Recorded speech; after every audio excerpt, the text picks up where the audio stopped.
예, 안녕하십니까. 이선의 공부와 세상 이야기 채널을 운영하고 있는 이선입니다. 오늘은 2025년 5월 9일 저녁 8시 12분입니다. 늦은 시간이죠. 저는 오늘 아침 새벽 4시 반에 일어나서 전남 장성, 어제 실어놓은 물건을 전남 장성까지 가서 내려주고, 그 근처 광주 북구에서 물건을 싣고 왔습니다. 내일 이제 또 아침 일찍 부산에 내려줘야 하는데요. 그리고 경산으로 올라오는 경북 경산으로 올라오는 짐을 예약을 해놨습니다. 그래서 가만 있어.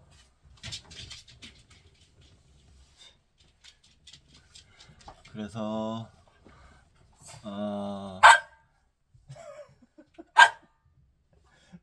뭐 엄마 가만 있어. 가만 있어. 아이고 아이고 아이고 아이고 아이고 아이고 아이고 아이고 아이고 아이고 아이고 아이고 아이 말썽꾸러기 이거. 예? 말썽꾸러기 이거.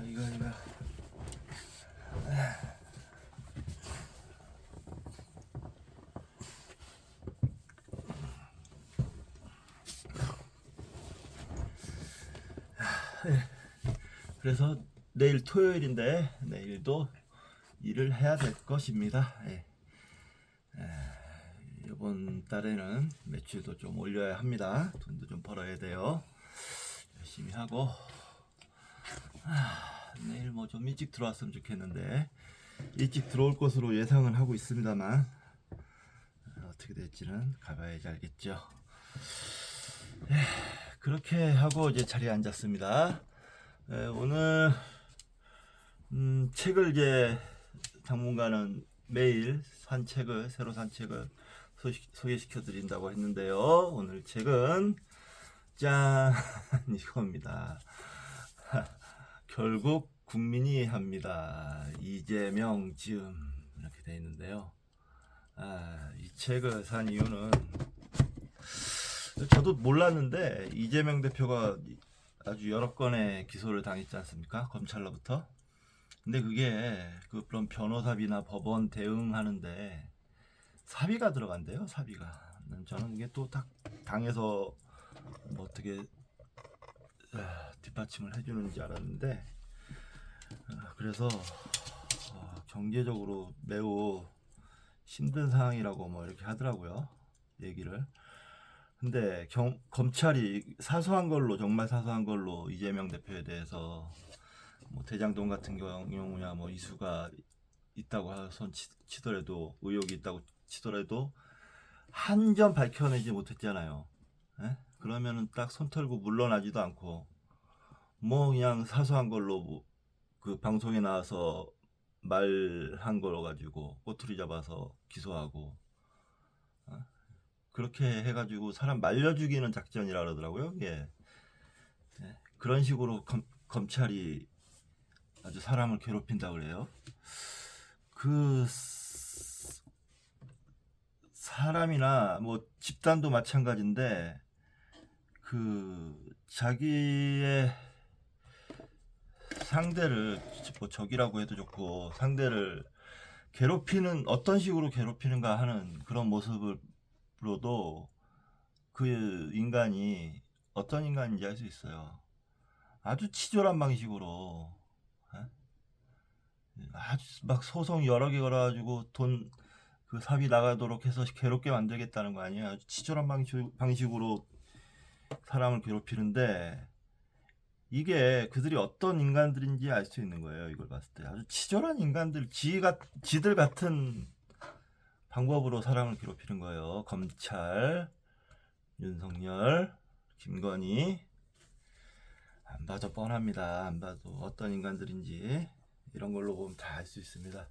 그래서 뭐 좀 도움이 되고 싶어서 저도 한 권 샀습니다. 그게 첫 번째 이유고요. 두 번째 이유는 이재명 대표 후보가 분명히 아마 또 별다른 이슈가 없다면 제일 걱정되는 건 테러 문제죠. 신변에 직접적으로 가해지는 위에 그런 건 좀 철저히 대비해야 될 거고요. 대통령이 되기 전도 대통령이 된 후도 철저히 대비해야 됩니다. 아무튼 그런 이슈를 빼면 이재명 후보가 당선될 것입니다. 근데 아마도 이재명 후보는 당선이 되면 이재명 후보와 민주당은 보수화 될 겁니다. 여기서 말하는 보수는 건전한 보수를 말합니다. 정말 기존 질서, 법과 사회 공동체의 양심에 기반한 전통과 양심, 법을 지키는 그런 보수, 진정한 보수, 그런 보수화의 길을 아마 가게 될 겁니다. 거기서 이제 관전해야 될 점은 분명히 이제 그럴 거고, 저쪽 이제 국민의힘은 고사작전으로 나갈 거예요. 점점점 세력을 약화시키는 방법으로. 그러면 중요한 건 진보 세력을 게 등장인데요. 진취적인 진보 세력의 등장인데 저는 그 역할을 아마도 조국 혁신당이 하지 않을까 싶습니다. 근데 이 진보 진영은 연합의 형태를 띠기 쉬울 거예요, 아마. 통합보다는 연합의 형태. 민주당이 이제 통합의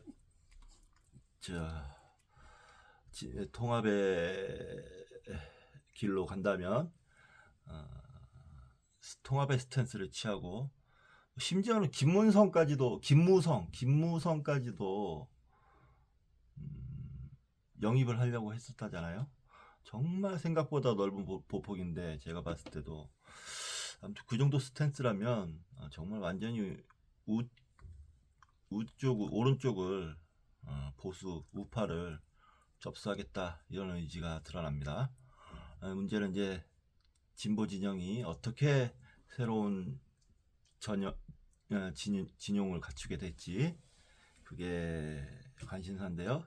제가 보기에는 조국 대표가 중심으로 한 연합체가 형성되지 않을까, 또 그러길 바랍니다. 건강한 진취적인 진보 세력이 한국에서 자리 잡을 수 있도록 되길 바랍니다. 그동안은 극우들이 꼭 쭉 집권을 하고 있어서 진보 세력이 커나갈 수가 없었는데요. 이제 극우 세력을 몰아내고 이재명과 민주당이 보수 진영을 차지하게 되면 그 진보 진영에 빈자리가 생길 겁니다. 그 자리를 저는 개인적으로 조국 전 대표가 그 자리의 중심에 서서 많은 세력들을 연합하고 우리나라의 정치 진영을 새롭게 그려나가게 되기를. 5년은 짧죠. 5년은 짧으니까 계속 그러한 기조로 가게 되기를 기대해 봅니다. 지금 저 국민의힘과 극우 세력들은 이미 한계를 드러내고 있고, 여기서 괴멸이 되지 않는다면 또 우리나라의, 또 대한민국의, 또 우리 민족의, 우리 공동체의 발목을 잡는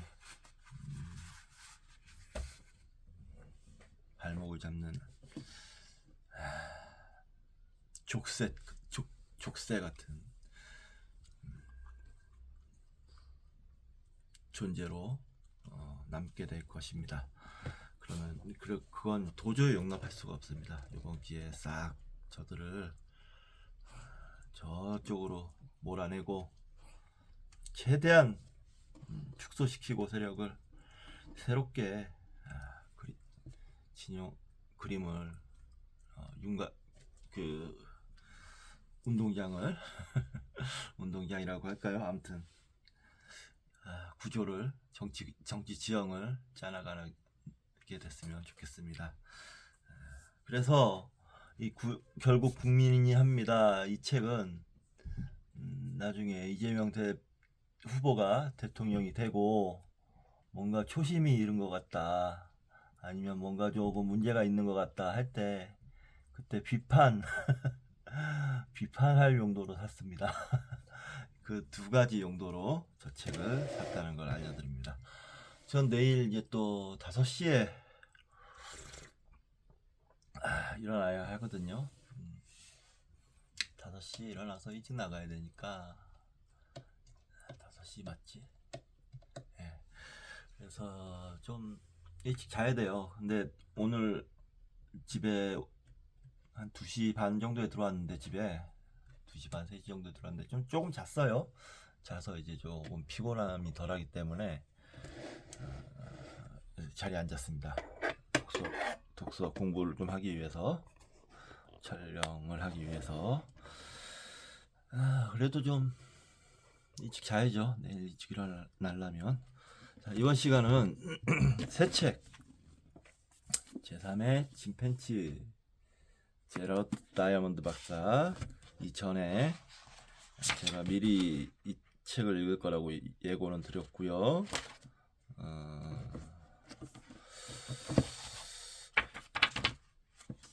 총균세를 다 읽고 제러드 다이아몬드 박사의 제3의 침팬지는 지금 국어화되고 있는 세계적인 현상이에요. 사실은 또 국어화가 왜 그런지 알아볼 필요가 있는데, 그 이유를 알기 위해서는 인간의 동물적 한계성을, 생물학적 한계성을 먼저 알아야겠다 싶어서 골랐다고 말씀드린 적이 있습니다. 자, 제3의 침팬지. 오늘은 좀 앞쪽 부분만 책이 어떤 책인지 좀 보고 볼게요. 잠깐만요. 말씀드린 대로 지난번에 잠깐 소개는 시켜드렸는데, 한국 독자에게 보내는 글, 추천의 글, 작품 해설, 옴기니의 글, 이런 거는 제일 나중에 읽겠습니다. 그리고 차례가 있고요. 차례를 조금 소개시켜드리고 프롤로그가 있습니다. 프롤로그까지 하면 되지 않을까, 그런 생각이 드네요. 네.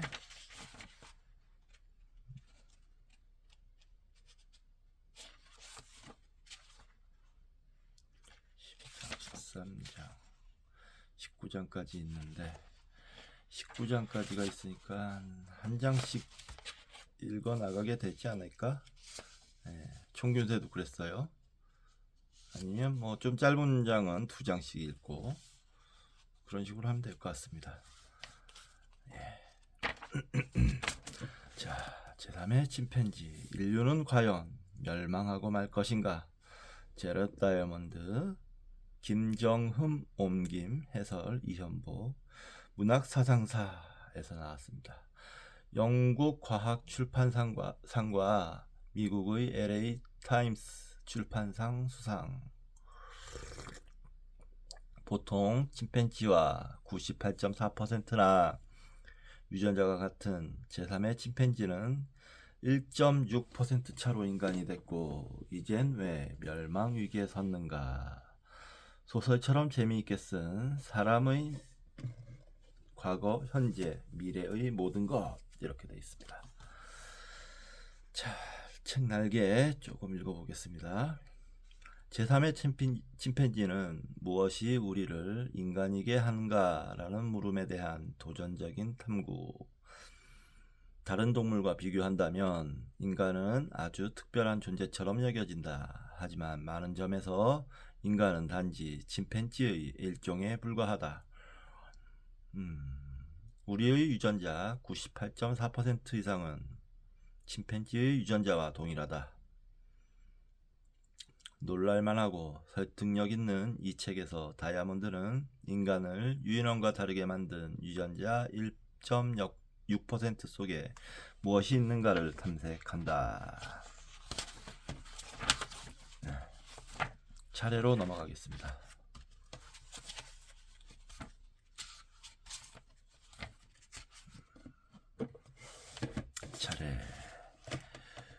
차례는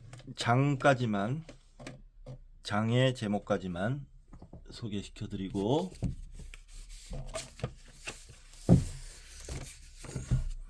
넘어가는 걸로 하도록 하겠습니다.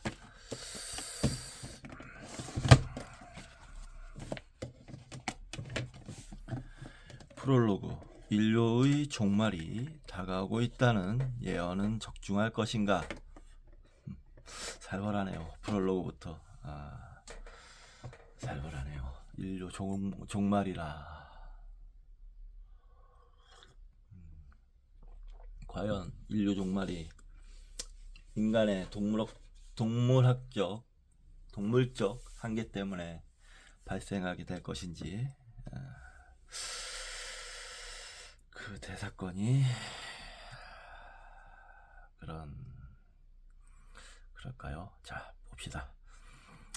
제1장 세 종류의 침팬지 이야기, 제2장 대약진, 제2부 이상한 라이프 사이클을 가진 동물, 제3장 인간의 성행동의 진화, 제4장 어떻게 섹스 상대를 찾아내는가, 제5장 혼의 정사의 과학,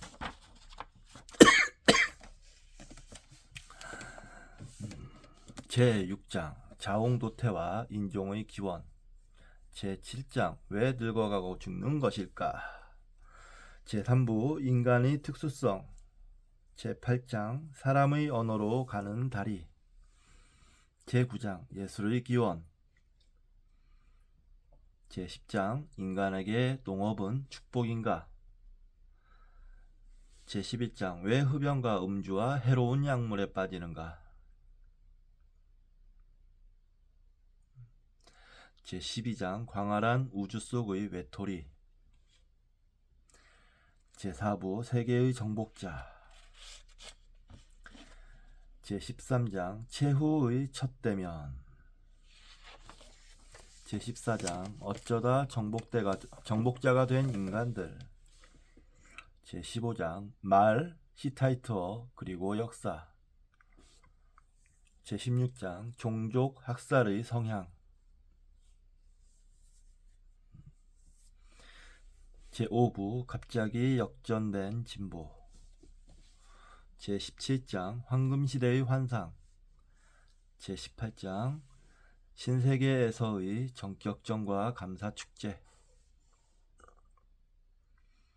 제19장 제2의 구름, 에필로그 아무 교훈도 못 얻고 모든 건 잊혀지고 말 것인가.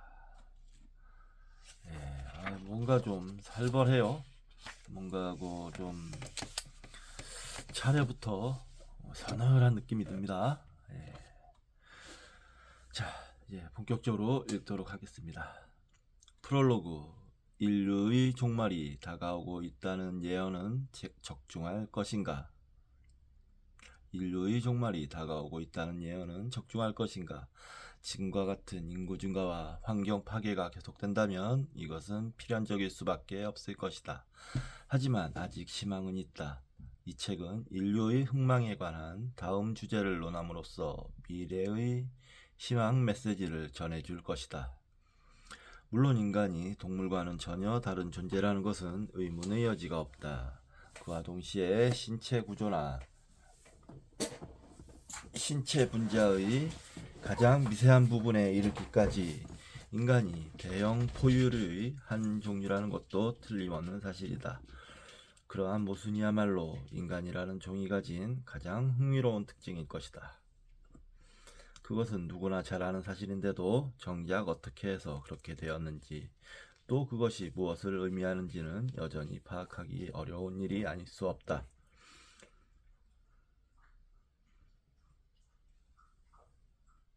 한편으로는 인간과 다른 동물과의 사이에는 도저히 넘을 수 없는 높은 벽이 가로놓여 있는 듯이 보이기도 한다. 그래서 인간은 동물이라는 범주를 따로 만들어 놓고 인간이 동물이라고 불리는 것을 인정하려 들지 않는다. 지네와 침팬치와 조개류 같은 것은 인간에게는 없는 그들 짐승이나 벌레 같은 생물체만의 결정적인 특성을 공통적으로 지니고 있을 뿐이며 인간만이 지닌 고유한 특징은 갖고 있지 않다고 인간은 생각하고 있다는 것이다. 인간만이 갖고 있는 독특한 특징으로서는 말하는 것, 쓰는 것, 복잡한 기계를 만들 수 있는 것 등을 들 수 있다.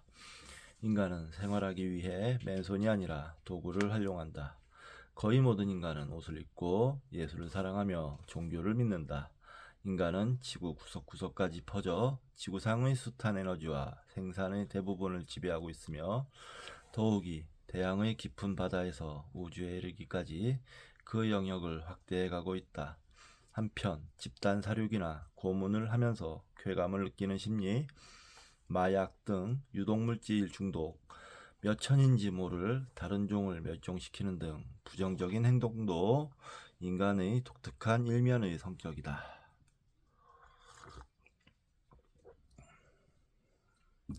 미숙하게나마 그러한 행동 중 예를 들면 가로 열고 예를 들면 도구 사용 가로 닫고 한두 가지를 보이는 동물도 간혹 있지만 그런 행동은 인간과는 비교도 되지 않는다. 따라서 실제로든 법률상으로든 인간은 동물이라고 생각되지는 않는다.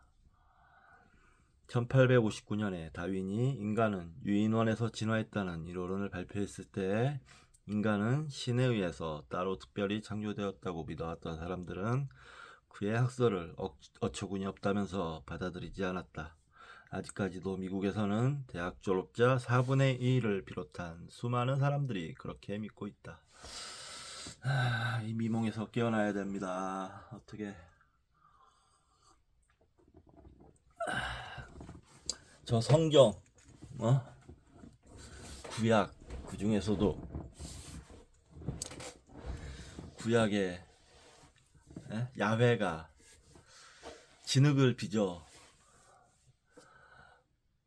순바람을 훅 불어넣었더니 인간이 됐다라는 걸 아직도 믿고 있습니까? 그거 믿습니까? 성경 무오류 수월을 주장하는 사람들은 그렇게 아직까지 철떡같이 믿고 있는 거예요. 그들 이들을 정말 어떻게 설득해야 할지 참 힘든 문제인데 일단 말을 들으려고 하질 않으니까 이게 설득이 힘든 거예요. 성경 외에는 모두 틀렸다 라고 정해놓고 있는 사람들한테는 어떠한 얘기를 해도 통하지가 않으니까요.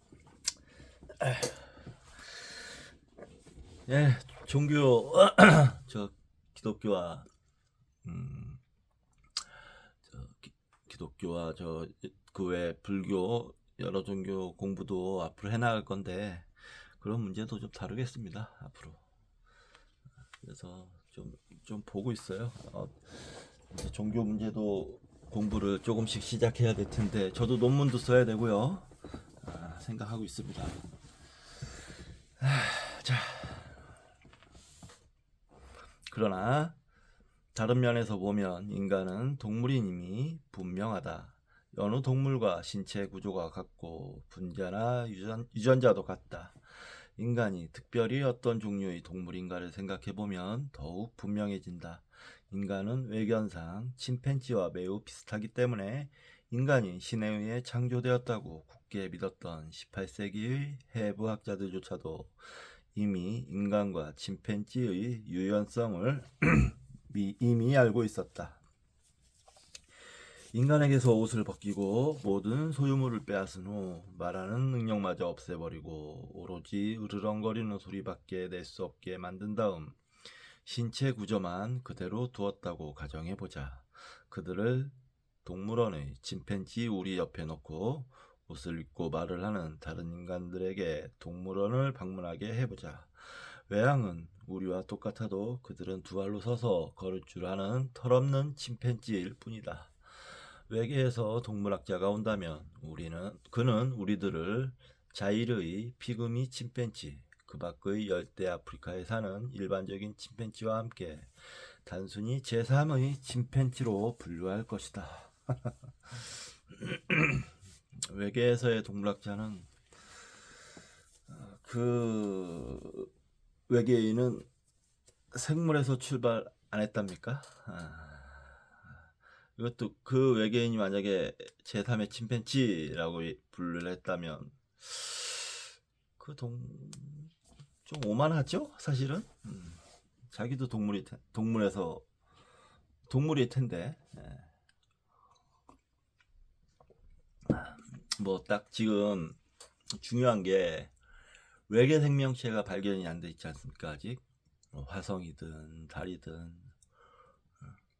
근데 그게 발견이 된다면 중요한 게 뭐냐면 우리 지구에서의 똑같은 그 과정으로, 메커니즘으로, 똑같은 성분으로, 똑같은 원소로 생명체가 탄생한다는 걸 보여주는 거예요. 그렇기 때문에 이 지구 외의 우주 어디서든 생명은 같은 방식으로 탄생을 하는구나 라는 걸 알게 된다는 거죠. 그래서 저 외계에서의 생명체, 예를 들면 화성이나 이런 곳에서 찾으려고 그렇게 노력을 하는 겁니다. 만약에 그렇게 찾게 되면 진짜 그게 대사건이라는 거예요. 그렇기 때문에 대사건이라는 거예요. 인간과 침팬지의 전체적인 유전적 차이는 유전적으로 매우 가까운 사이인 북아메리카의 붉은 눈개 고마리와 흰눈개 고마리라는 두 종류의 새가 지닌 차이보다 더 작다.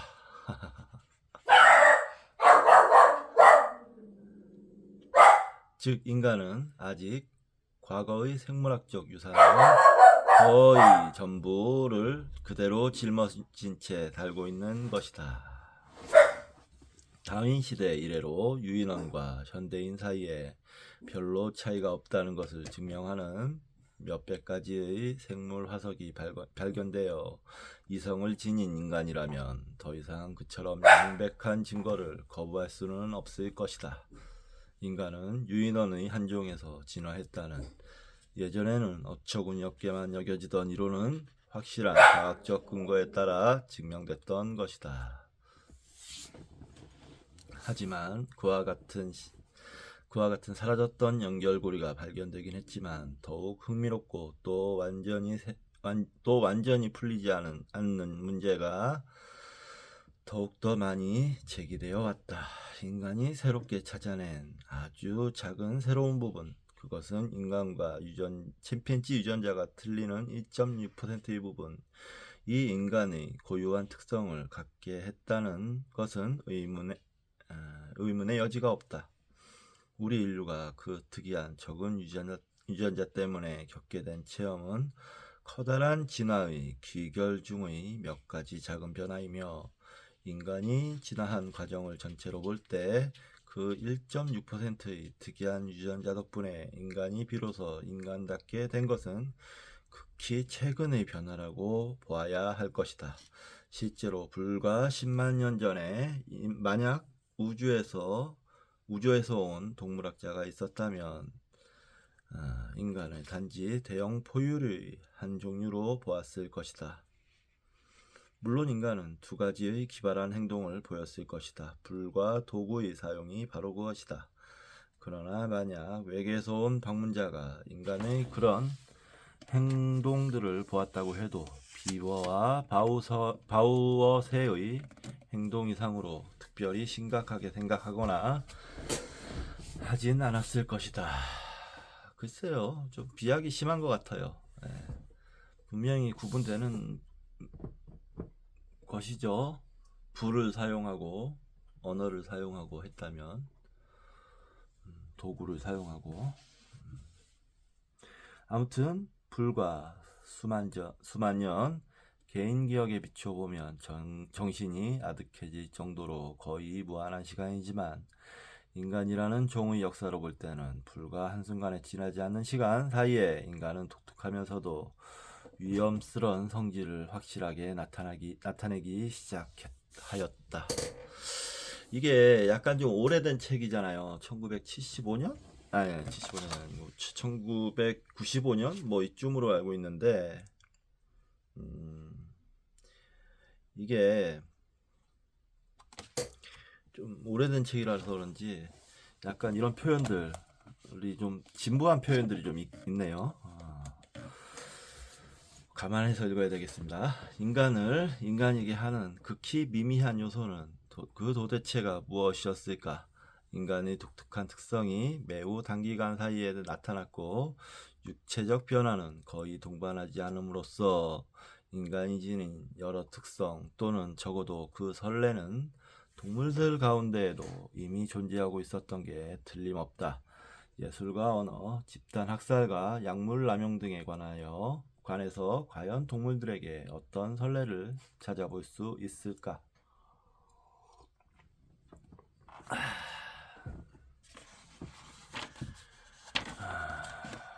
재밌는데요? 제 흥미를 분명히 끌 만큼 재밌게 내용이 진행될 것 같습니다.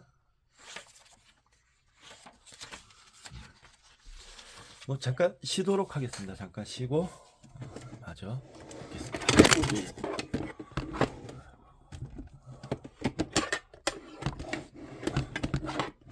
아이고, 예.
예, 방금 읽은 부분 중에서 좀 체크를 했는데요.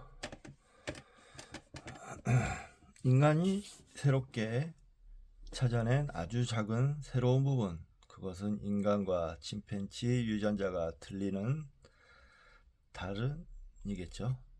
1.6%의 부분, 이 인간의 고유한 특성을 갖게 했다는 것은 의문의 여지가 없다. 우리 인류가 그 특이한 점은 유전자 때문에 겪게 된 체험은 커다란 진화의 귀결 중의 몇 가지 작은 변화이며, 인간이 진화한 과정을 전체로 볼 때 그 1.6%의 특이한 유전자 덕분에 인간이 비로소 인간답게 된 것은 극히 최근의 변화라고 보아야 할 것이다.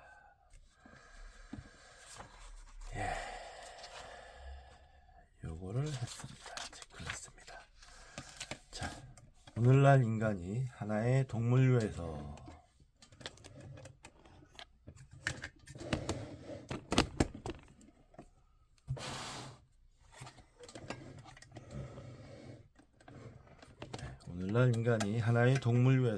생물학적인 성공을 거둔 것은 그 독특한 성질 때문이다. 다른 어떤 대형 동물도 모든 대륙에 다 살고 있지는 않으며, 사막과 한대, 열대, 강우림 등을 가리지 않고 어디서나 번식할 수 있는 동물도 없다. 어떤 대형 동물도 개체의 수효면에서도 인간을 따라갈 수 있는 동물은 없다. 그러나 인간의 독특한 성질 가운데 서로 죽이는 성벽과 환경 파괴라는 두 가지 성벽이 인간 존재를 위태롭게 하고 있다. 물론 그 두 가지 경향은 다른 동물에게도 있다. 예컨대 사자를 비롯한 많은 동물이 동료를 죽이고, 코끼리를 비롯한 일부 동물들은 환경을 파괴하기도 한다. 그러나 인간의 기술력과 폭발적인 인구 증가 탓으로 다른 어떤 동물들의 경우보다 훨씬 위협적이다. 그렇죠.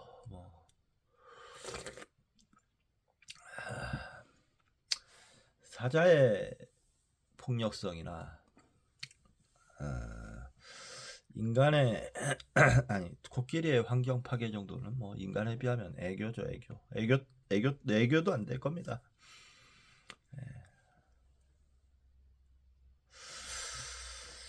자, 저는 인간 본성이 굉장히 폭력적이라고 생각해요. 프로이트도 인간의 본성을 두 가지로 봤습니다. 성욕과 공격성, 이 두 가지로 봤는데, 제가 이 총균세에서도 말씀드렸듯이 인간이 전 세계로 뻗어 나갔던 거는 세계의 전 대륙으로 아마 인간이 인간을 피하다가 보니까 결국에는 온 전 지구를 뒤덮게 된 게 아닐까, 저는 그런 생각을 갖고 있거든요. 만약 인간들이 그런 못된 성벽을 반성하고 고치지 않는다면 세계의 종말이 멀지 않았다는 예언은 별로 새삼스러울 것도 없다. 새로운 것이 있다면 그 예언이 두 가지 이유 때문에 실제로 실현될지도 모른다는 사실이다. 그 첫 번째 이유는 인간을 순식간에 몰살시킬 핵무기라는 것이 인간의 손에 있기 때문이다. 인류는 일찍이 그런 것을 가졌던 적이 없었다. 둘째, 지구의 실제 생산량, 태양에서 얻는 실질적인 에너지의 양의 약 40%를 인간이 독점하고 있기 때문이다. 지금처럼 세계 인구가 41년마다 2배씩 계속 증가한다면 인간의 생물학적인 성장이 한계에 이를 것은 뻔한 일이다. 그때가 되면 지구상의 한정된 자원의 몫을 둘러싸고 인류는 혈안이 되어 서로 생존을 위한 싸움을 전개하게 될 것이다. 게다가 앞으로도 지금과 같은 속도로 생물의 종을 멸종시켜 나간다면 현재 지구에서 생존하고 있는 생물의 반 이상이 다음 세기 안에 멸종되든지 멸종의 위기에 처하게 될 것이다. 그러니까요. 지금 80억이라고 하는데 제가 생각해도 뭐 제가 80억이라는 그 숫자가 딱 와닿지도 않아요, 사실은.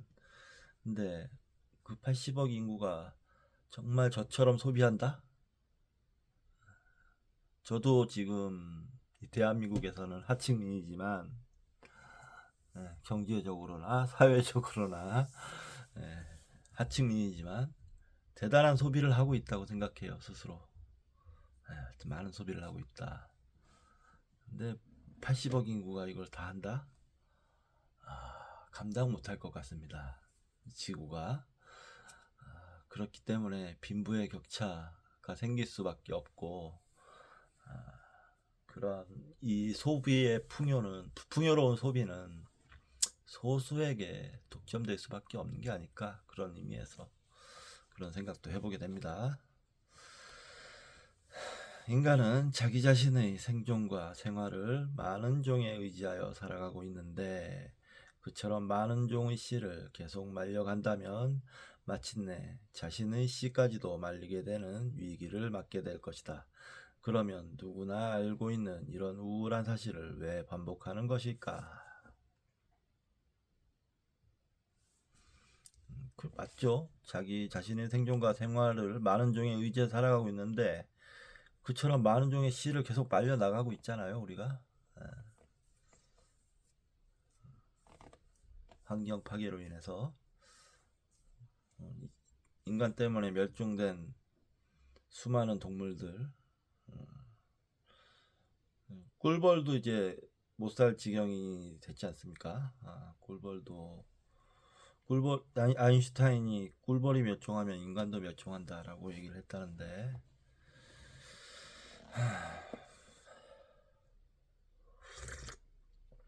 또 왜 동물에게까지 인간의 파괴적인 성질의 해독을 끼치려 하는가? 그건 인간이 육식을 하기 때문이죠. 만약 그것들이 진정 진화적인 유산의 일부라면 그런 악독한 성질은 유전적으로 고정되어 있어 도저히 바꿀 수 없다고 생각되기도 한다. 그러나 실제에 있어서는 인간이 놓여진 오늘의 상황은 희망이 없는 것도 아니다. 어쩌면 자신에게 이롭지 못한 상대자나 성적인 경쟁자를 죽이려는 충동은 인간의 본능일지도 모른다. 그러나 그렇다고 해서 인간 사회가 그러한 본능을 억제하지 못한다거나 죽어가는 많은 사람들의 목숨을 구할 수 없는 것은 아니다. 두 번의 세계대전을 합쳐 생각해 보더라도 20세기의 선진 국가들에게서 폭력으로 죽는 사람은 석기시대의 부족 사회에서의 폭력에 의한 희생자보다는 상대적으로 훨씬 적다.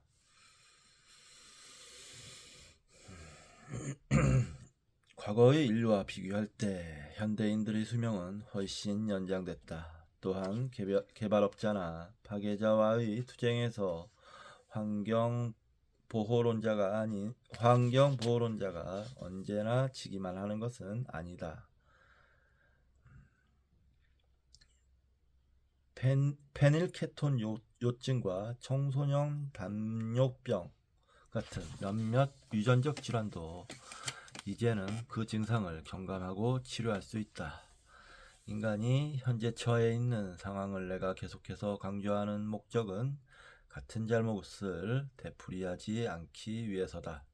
그리고 행동 양식을 바꾸기 위해서는 인간의 과거의 성벽을 잘 파악한 후 그 지식을 이용하지 않으면 안 된다.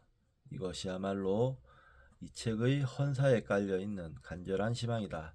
나의 쌍둥이 아이들은 1987년에 태어났다. 2041년에는 그 아이들이 지금의 내 나이가 된다. 지금 우리가 하는 행동 하나하나가 그 아이들이 살아갈 세계를 만들어가는 것이다. 여기서 성벽 그러는데요. 자세한 뜻을 제가 좀 찾아봐야 되겠습니다. 성벽.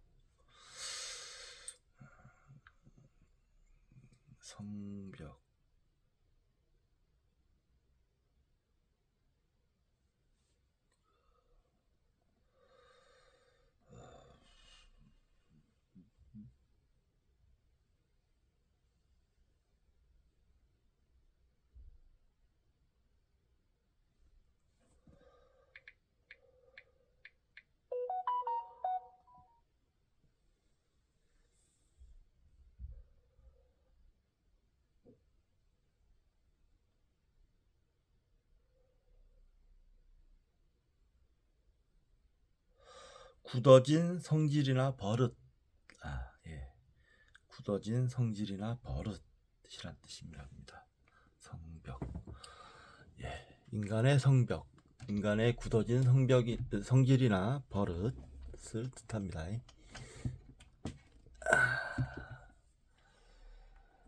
예, 찾아보길 잘했습니다.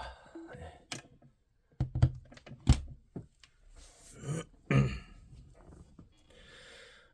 근데 이분도 이렇게 지금 방금 전에 자기 쌍둥이 아이들을 걱정하면서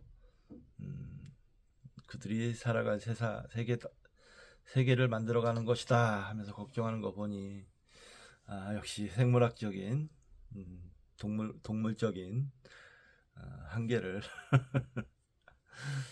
벗어나지 못한 것이 아닌가. 그렇게 그런 표현 같네요. 역설적으로. 오늘의 인류가 처한 공경에 대한 특정의 해결책을 제시하는데 이 책의 목적이 있는 건 아니다. 인간이 받아들여야 할 해결책은 이미 그 윤곽이 명백히 드러나 있기 때문이다. 그것은 인구 증가의 억제, 핵무기의 제한이나 폐기, 국제 분쟁을 해결할 평화적인 수단의 발견, 환경에 대한 파괴의 완화와 근절, 동식물의 종을 보존하고 그들의 자연 생식지의 보호 등이다. 지금 이게 1995년에 쓰여졌다고 치면 30년이 흘렀는데요. 우리는 잘 해나가고 있나요? 그러한 정책들을 시행하는 정책이 제시된 훌륭한 책도 이미 몇 권인가 나와 있다. 그 정책 가운데 일부는 이미 실행되고 있다. 그러나 우리는 그런 정책을 훨씬 더 많이 그리고 꾸준히 실천해 나가야 한다. 오늘 그 정책의 중요성을 누구나 확신만 한다면 내일 그 실행에 옮기는 데 필요한 것은 거의 다 알고 있는 것이나 마찬가지이다.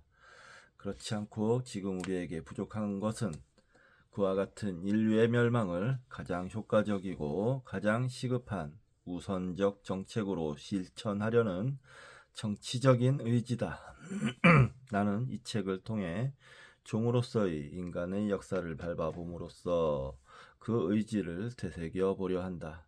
우리가 당면한 문제의 대부분은 인간의 조상인 동물들로부터 계승해온 것이다.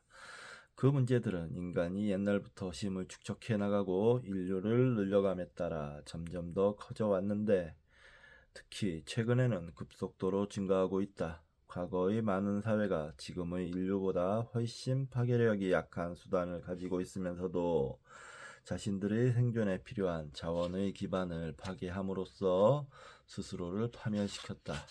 따라서 우리가 계속 지금과 같은 근시안적인 태도를 견지하다간 조만간 불가피한 파멸의 결과가 초래될 것은 너무도 명백한 일이다.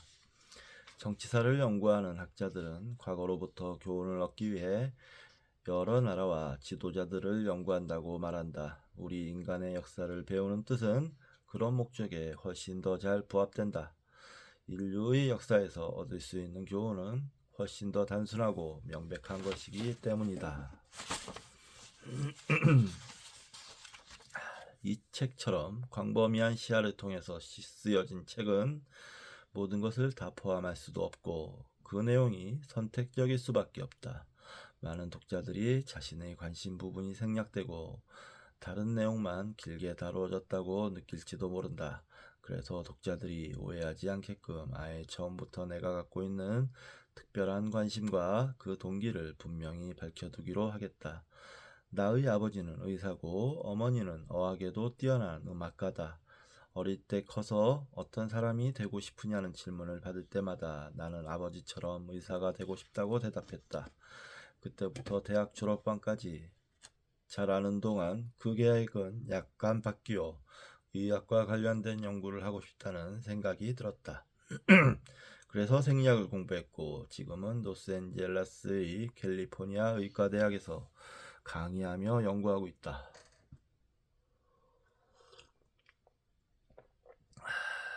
어쨌든 나는 7살 때부터 새를 관찰하는데 흥미를 갖게 되었고 학교에서 외국어와 역사를 배울 수 있었던 것도 무척 다행스러운 일이었다.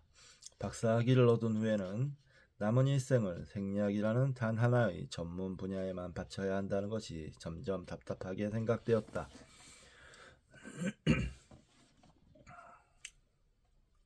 그 시점에서 나는 다행스럽게도 1년의 뜻밖의 빚어진 일과 사람과의 만남이 있어 유기니 섬의 고지에서 여름을 보내게 되었다.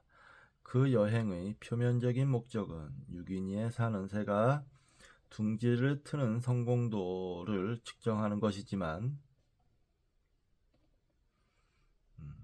나는 정글 속에서 단 하나의 둥지도 발견하지 못했고 도착한 지 몇 주 만에 그 계획은 실패로 돌아갔다.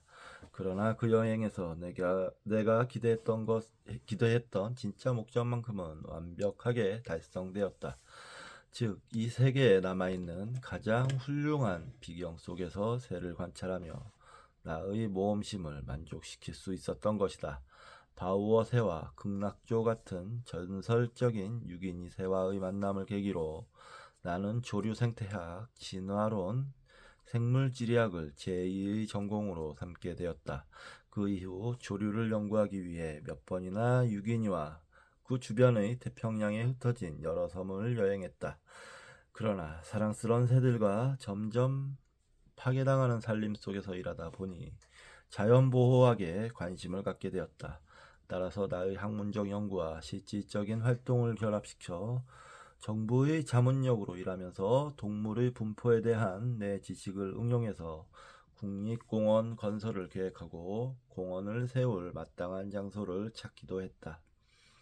유기니에서의 연구는 몹시 힘들었다. 새에 대한 유기니인들의 방대한 지식을 소화하기 위해서는 그 지방의 말로 새 이름을 알아야 했는데 그들이 사용하는 언어는 20km마다 달랐다.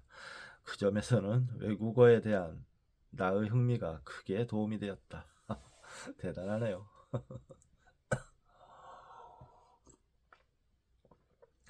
외국어라면 이렇게 무조건 흥미를 느낄 수 있다는 게 머리 좋은 사람들이나 가능한 겁니다. 이게 언어, 어학, 수학 이런 거는 머리 좋은 사람들이 잘해요. 저는 그래서 수학, 언어, 영어든 뭐든 잘 못합니다. 그러나 새의 진화와 머지않아 닥칠 그 멸종에 대한 연구를 하면 할수록 다른 어떤 종들보다 흥미로운 우리들 인간인 호모사피엔스의 진화와 언제 올지 모를 인간의 멸종에 대해 깊이 생각하게 되었다. 인류라는 종에 대한 관심은 다양한 부족들이 살고 있는 유기니에서는 무시할 수 없는 것이었다. 나의 인류에 대한 관심은 이렇게 형성된 것이다. 인류학자나 고고학자가 인류의 진화에 관해 쓴 훌륭한 책이 많이 있고 그 책들은 대부분 도구나 뼈를 바탕으로 인류의 진화를 연구하고 있기 때문에 그 부분은 이 책에서 간단히 언급하기로 하겠다. 그러나 내가 참고한 여러 책들은 내가 특별히 흥미를 갖고 있고 지금까지 많이 다루어져 왔던 도구나 뼈에 관한 전통적 주제들만큼이나 인류의 진화에 있어 중요한 문제인 인간의 생활사와 지리적 분포, 인간이 생태계에 끼치는 영향, 동물로서의 인간 등에 대해서는 그다지 많은 지면을 할애하지 않고 있다. 그러나 나의 그와 같은 관점은 지금까지 항상 인류학이나 고고학에서 다루어왔던 인간의 조상들의 뼈나 그들이 쓰던 도구의 연구 못지않게 인류의 진화를 규명하는 데 있어 중요한 과제라고 하겠다. 유기니에 관한 예를 너무 많이 들먹들이는 것처럼 보일 것이나 그럴 만한 필요와 가치가 있다고 생각된다.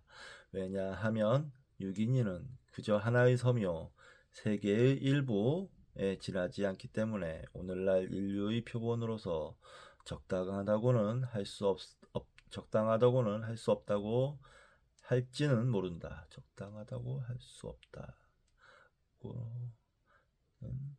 할지는 모른다. 그러나 유기인은 그 크기에 비해 상당히 다양하고 수많은 부족이 살고 있다.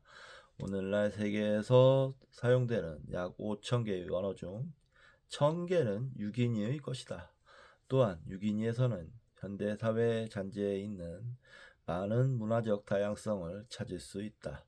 유기인의 고지대에 사는 사람들은 최근까지 석기시대의 농민이었지만 저지대에 사는 사람들은 수렵과 채집 또는 어업을 하고 농업은 별로 하지 않았다. 지역마다 다른 지역 사람들을 싫어하는 경향이 강하고 각각의 사회는 별개의 문화를 가지고 있어서 부족의 경계선 밖으로 여행하는 일은 자살행위나 마찬가지로 알려져 있다. 나와 함께 일했던 유기인들도 대부분 아주 뛰어난 사냥꾼들로서 석기를 사용하고 외부인을 경계하는 풍토에서 어린 시절을 보낸 사람들이었다. 따라서 유기인은 아주 오래전에 인류 세계가 어떤 형태로 존재했는지를 생각하는 데 있어 큰 도움이 되는 훌륭한 모델인 것이다. 인류의 흥망에 관한 이야기를 담은 이 책은 5부분으로 나누어져 있다. 제1부에서는 수백만 년 전부터 시작해서 1만 년 전쯤에 인간이 농업을 시작할 때까지 다루겠다. 그중 2장에서는 뼈와 도구, 유전자의 증거, 그리고 고고학적 유적이나 생화학적인 기록에 있는 것으로 인류가 어떻게 변화해 왔는가를 직접적으로 보여주는 증거들에 관해서 집중적인 분석과 해설을 시도했다. 화석화된 뼈와 도구는 연대를 알 수 있는 것이 많기 때문에 인류가 언제쯤 변화를 겪었는지 짐작할 수 있게 해준다. 여기에서는 우리 유전자의 98%가 침팬지의 그것과 같다는 결론에 대해 음미해보고 나머지 2%의 특성으로 어떤 인류의 대약진이 가능했는가를 살펴본다. 제2부에서는 인간의 생활사에 일어난 변화를 다룰 것이다. 그 변화는 제1부에서 다루는 골격상의 변화와 마찬가지로 언어와 예술의 발달에 중요한 역할을 한다. 여기서는 아기가 젖을 뗀 뒤에도 혼자 먹을 것을 찾도록 내버려 두지 않고 계속해서 먹이고 키워주는 것, 성장한 남녀가 짝을 이루는 것, 어머니뿐만 아니라 아버지도 함께 아이들을 돌보는 것, 대부분의 사람이 손자를 볼 때까지 오래 사는 것, 폐경을 맞은 여성 등 우리가 익히 알고 있는 사실에 대해 다시 깊이 살펴본다. 그러한 것은 우리에게는 상식적인 일이지만 인간과 가장 가까운 연관을 가진 동물의 눈으로 본다면 하나같이 기괴한 일이 아닐 수 없을 것이다. 그런 것들은 화석으로 남는 것이 아니기 때문에 언제부터 그렇게 변했는지는 알 수 없지만 매우 중요한 변화인 것만은 사실이다. 인류의 진화를 말할 때 뇌의 크기와 골반 형태의 변화보다도 그런 것이 훨씬 많이 다루어지는 이유는 인류만의 독특한 문화 발달에 상당히 중요한 역할을 하기 때문이다.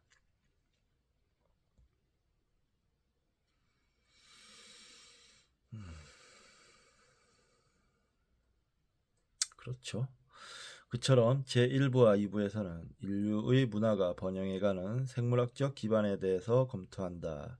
제3부에서는 인간과 동물을 확연히 구분짓는 몇몇 문화적 특징에 대해 다루겠다. 언어, 예술, 기술, 농업 등은 인간이 가장 자랑스럽게 내세울 만한 주요한 특징이다.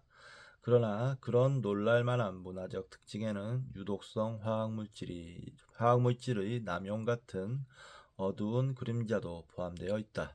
그 모든 특징들이 모두 인간에게서만 볼 수 있는 것인지 어떤지는 아직 확실한 결론이 나지 않았지만 최소한 인간의 유독성 물질 남용이 동물 사이에서 볼 수 있는 선례와 같은 것에서 진보한 것이라고 짐작되고 있다. 그러나 진화의 역사에서 볼 때 그 특징들이 최근에야 뚜렷해진 것으로 보아 동물들 사이에 이미 그 선례가 있었을 것이다.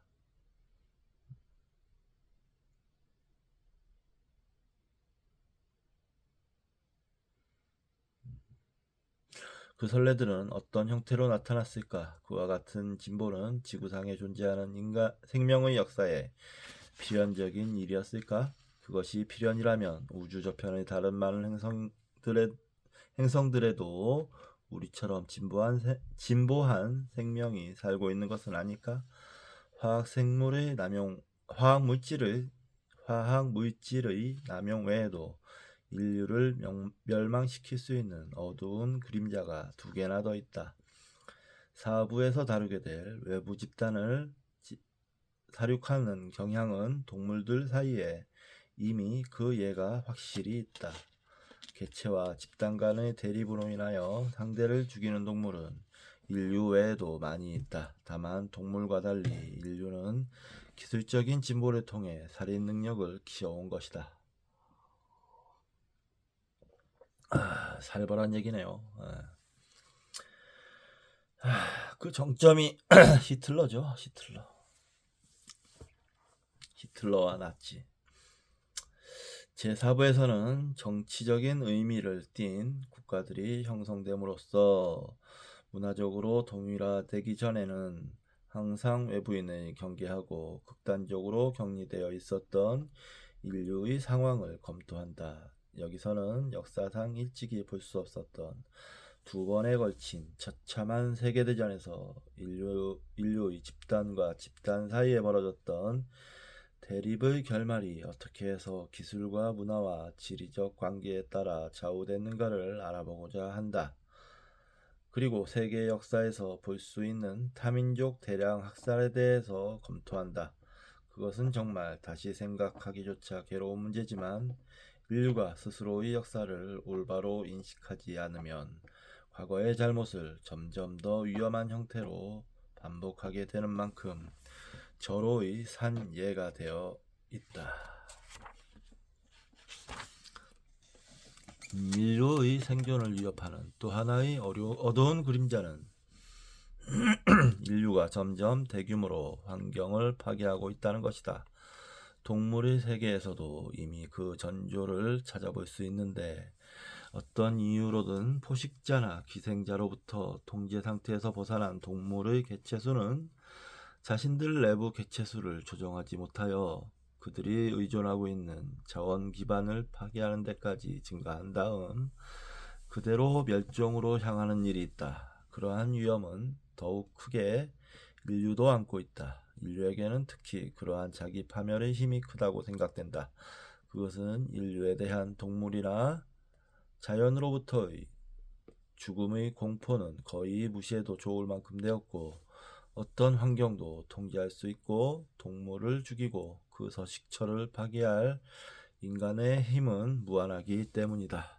불행히도 우리들 중에는 그런 상황이 산업혁명 이후에 나타난 것으로서 그 이전의 인류는 자연과 조화를 이루며 살았다는 꿈같은 루소식의 환상을 믿는 사람들이 적지 않다.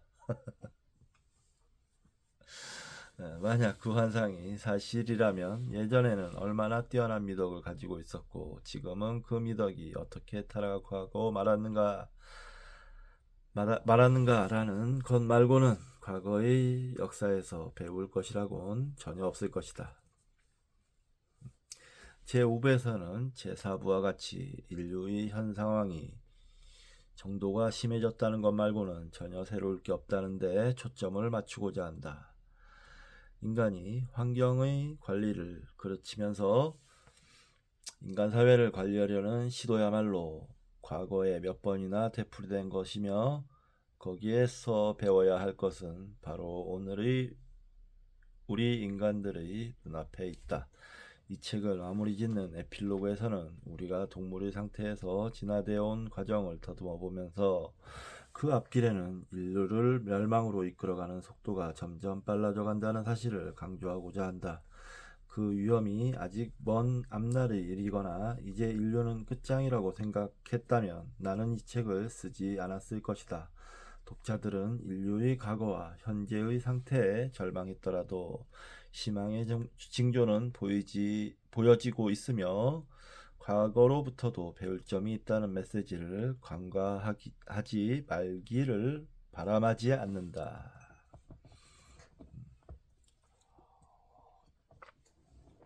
예, 내용이 좋네요. 꼭 제가 찾고 있던 그런 내용으로 구성된 것 같아요. 이 책을 선택하기를 잘했다는 생각이 듭니다. 흥미롭고요. 오늘 시간은 여기서 마치도록 하겠습니다. 9시 지금 23분인데요. 내일 또 5시에 일어나려면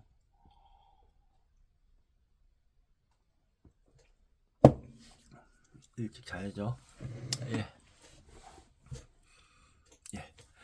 자, 오늘은 여기서 마치도록 하겠습니다. 안녕히 주무십시오.